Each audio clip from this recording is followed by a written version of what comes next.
एक बेटा हुआ। बेटे का नाम था काल और पिता का नाम जो था वो था अनाथ पिंडक। बाप का नाम था अनाथ पिंडक और बेटे का नाम था काल पिंडक। पिता रोज महात्मा बुद्ध को सुनने जाता था, मगर बेटा महात्मा बुद्ध को नहीं सुनता था। तो पिता बाप ये चाहता था कि मेरी तरह मेरा बेटा भी बुद्ध को सुने। तो उसने एक तरकीब लगाई कि बेटे को लालच दे दूं, शायद महात्मा बुद्ध को सुनने के लिए चला जाए। तो पिता ने, बाप ने कहा कि अगर तू महात्मा बुद्ध को सुनने चला जाए तो मैं तुझे सोने की असरपियां दे दूं, 100 स्वर्ण मुद्राएं तुझे दे दूं। तो उसने कहा कि ठीक है, हम जाएंगे। और महात्मा बुद्ध को सुनने के लिए बेटा चला गया। महात्मा बुद्ध प्रवचन देते थे, प्रवचन में उसकी कोई रुचि नहीं। उसकी रुचि तो वो सोने की मुद्रा में, कि शाम कब हो और कब सोने के पिता से 100 मुद्राएं ले लूं, बाप से सोने की 100 मुद्राएं ले लूं। और जैसे तैसे शाम गुजरी और पहुंचा और जाके पिता से बोला कि लाओ वो सोने की 100 मुद्राएं दो। नहीं, मैं भोजन नहीं करूंगा, मैं किसी पे विश्वास नहीं करता हूं, पहले गिना दो। पिता का क्या भरोसा, चालबाज निकले और झूठ बोल दे और नहीं दे। पहले पैसे गिनाओ, 100 मुद्राएं गिनाओ, फिर भोजन करूंगा।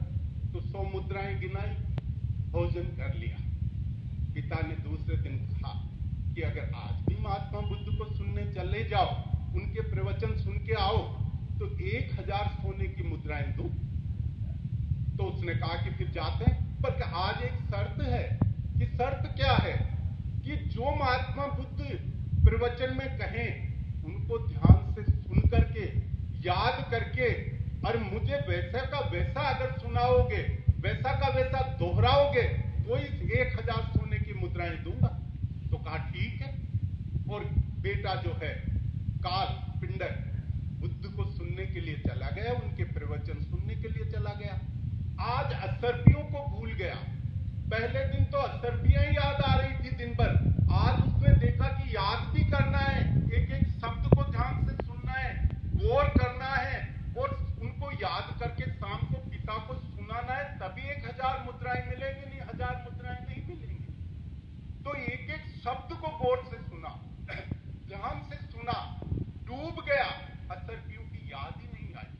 और इतने ध्यान से सुना, इतने गौर से सुना कि शाम हो गई, पता ही नहीं चला। बेटा घर नहीं पहुंचा, शाम हो गई। पिता को चिंता हुई कि आया क्यों नहीं। पिता दौड़ के गए तो देखा बेटा आंख बंद करके और बैठा हुआ। बेटे को इस स्थिति में देखकर पिता ने कहा कि घर नहीं चलना है, उठो घर चलो।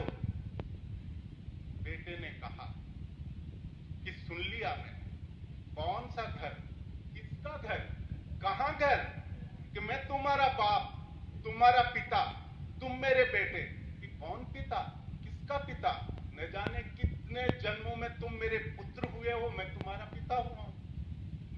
ज्ञान बुद्ध की शिक्षाओं ने परिवर्तित कर दिया।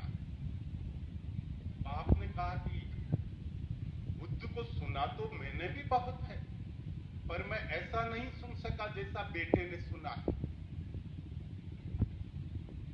जवानी जो सुन सकती है वो बुढ़ापा नहीं सुन सकता।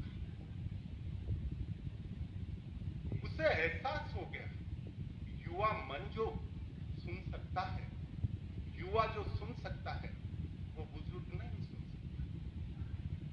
और जिस दिन युवा सुन लेता है तो क्रांति घटित हो जाती। संसार का इतिहास उठाकर देखोगे तो जिन्होंने जवानी में घर छोड़ा,